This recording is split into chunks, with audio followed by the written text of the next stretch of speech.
Welcome back, everyone. All right, our next guest literally wrote the book for parents who are trying to navigate through that whole Facebook maze. They've got their kids on Facebook. They would like to be on Facebook. And I mean, honestly, I could talk to you about this all day long. I want to introduce Linda Fogg-Phillips, who wrote a book called Facebook for Parents, Answers to the Top 25 Questions. All right, as parents, should we be on Facebook? Absolutely. How come? Because I think as a parent, we need every tool at our disposal to help our children, and this is one of the best tools that there is available to us right now. It increases awareness, it allows us to communicate better, and it helps us to teach them in their own environment, in their own world, how to interact with people and how to position themselves and build a positive self-image and a positive environment for themselves as opposed to a negative. Now, here's the dicey thing. Kids want to be on Facebook. First of all, what age do you think they should be allowed to have a Facebook page? You know, that's a hard question to answer. It depends on their maturity. Of course, Facebook's policy is they have to be over 13 or older. Okay. Now, just because they're 13, in my opinion, doesn't mean that they have the maturity or the judgment to be on Facebook.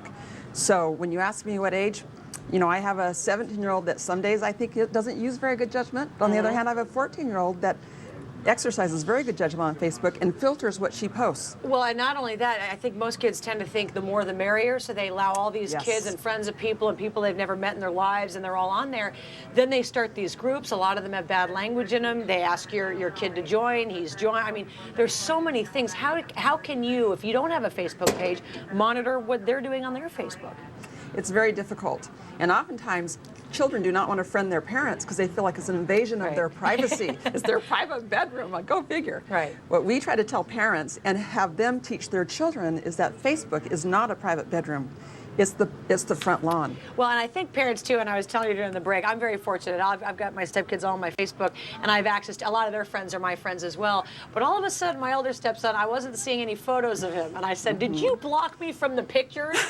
And you can do that. I think sometimes parents don't realize there are a lot of, if you establish your page, there are a lot of settings that you have to put up, who you can block, who you can friend, and you don't have access to that if it's not your own page, That's correct. In fact, there's 44 places that you need to go in and check the privacy settings, and this is also where kids can customize whether or not you see that photo, whether or not you see that post. So they're pretty savvy about that. And as a parent, you know, there are some things that we just need to understand that kids are going to try to get away with, and that's okay. But what I try to do is teach parents how to teach, train, and then trust your child. That doesn't mean that you don't go back and verify, because you do. But you need to sit down with your child and take them through every step of the privacy settings and make sure that they are pretty locked down and that they aren't accessible to strangers. Just anybody. Well, the other thing too is you walk parents through the process of actually establishing a Facebook page, because there are a lot of people that have no idea. It's a very easy process, but most people, not most people, a lot of people don't know how to do it. So what have you done with your older children when they're the ones that aren't exercising judgment? How do you handle that? That opens up an opportunity for me to talk to them privately off of Facebook, where I say, you know, you ought to think about that picture you posted. I don't think it's very appropriate. Let's pull it down. It also allows me to say, you know, maybe you aren't friending the right friends right now. They all know the rule in my home is that if they want to eat, they friend me on Facebook. If they want any financial support at all, food included. But that's not always. Idea. That's not always every parent's policy, and I respect that. Well, and you've got to monitor time there on the computer. Some of these kids, I'll be amazed at how many kids spend their days on Facebook. I mean, it's just way too much time, in my opinion. The book, again, it's great. It's Facebook for Parents. You talk a lot about how things you post online can affect maybe job opportunities later, colleges, and we've had stories about that on our show as well. But you can get it just about anywhere, right? You can get it on Amazon.com. Okay. You can also go to our website, which is called facebookforparents.org.